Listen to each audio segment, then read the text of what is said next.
Before we get started, I'd like to take a few seconds to congratulate potentially criminal on his engagement. I also would like to give Sean my condolences, as he now must live with a woman. Sean, there's still time to get another home and live next door. She's gonna make you take your model train collection and put them in a storage locker. We can salvage this. Also get the Baldo Brigade out of chat. Kings, he did it. Baldo Man won Lulcow of the Year to complete the Baldo sweep. It shouldn't come as a surprise that he did win, thanks to Goyim Logic showing Buffalo Daniel's phone number to ruin the Mandy LARP. But alas, here we are. I do believe he would have won solely based on how quickly Nick fell from grace last year with the myriad of Coomer and Cope displays he made. But that expose really did send it over the top.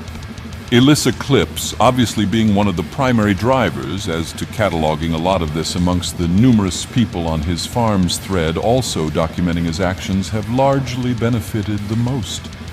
And remember to pour one out for Claire Bear, who helped shed light on things early on into the Coomer saga.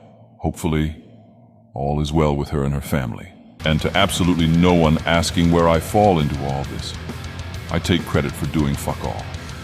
Quick update on the Lull suit. The hearing for Nick's appeal will be on February 28th. Nick may show up, maybe even sober, to dispense non-practicing legal advice to his real lawyer who actually practices law. I'll be interested in seeing if the appeals judge will see anything differently than Judge Fisher did in how Randazza is utilizing, wording, and interpreting the different anti-slap laws. I personally think it'll get denied, but it's not up to me. And if you thought Nick was done talking about Eric's business making $1 million, you'd be wrong. During a hot tub stream meant to cure his heat allergy, he loosely stated that he doesn't get where anyone believes where he sparked drama with him and Eric. The remnants of locals likely believed him because they're painfully autistic, but there's only 2 Cope streams he did about it. LB covering both, while I did an okay job of making fun of it. I mean, it's not like Nick said anything more overtly embarrassing than usual. Nor did Nick talk about being the most gangsta trust fund baby in H-Town. I wonder what Nick feels he should do now. I told you all I'd fucking win. Sober January has ceased to be his coronation. January has begun. I know I lost Mandy as a result of Joe leaking her phone number, but I forgive him and hope he makes all the money in the world. And by him, I mean Joe. Those fucking Karen stalker farmers won't ever make me believe that Mandy is a catfish. They don't even know what being catfished means. Merriam-Webster, Google, Wikipedia, Bing, all wrong. C. Goody and I have both changed it. If Encyclopedia Britannica called us, we'd enter it into their records and be hailed as practicing historians. I could finally use my creative writing degree for almost its intended purpose. Jason sent a $30 super chat, which is kind of a light payment if you see how much he usually gives me, asking why I didn't do a better job debating Destiny. That's because I was going easy on him. I definitely wasn't getting my back blown out by him like he's a Moroccan refugee rummaging through the miles of my ass. I was trying to lull him into a false sense of victory the whole time before I unleashed my sharp wit of yelling like an AOC voter, being told that fucking a migrant doesn't make her any less white.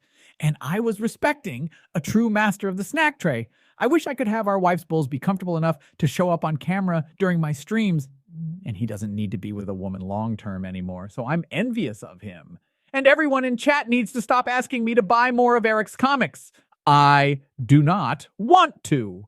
I don't want to keep bringing up drama on my channel that's based around drama and oversharing my sex life. I'm a lifestyle channel. If you ignore all the logos, header, intro, and outro stating that this is a law channel and that I will be talking about law. I've never talked about Eric either. I love Eric and hope he makes all the money in the world, but I have never streamed with him and have no idea who this is. Along with this tie beard person, you all say that I know, but I can't believe Eric would say that I'm not his friend and not a practicing lawyer. I'm clearly his friend and want to meet him for the first time very soon so I can buy and support his comics. We're both a couple of hood-ass niggas that know how to run the streets, so we will get along perfectly, and I can let him meet my other friend, Riley.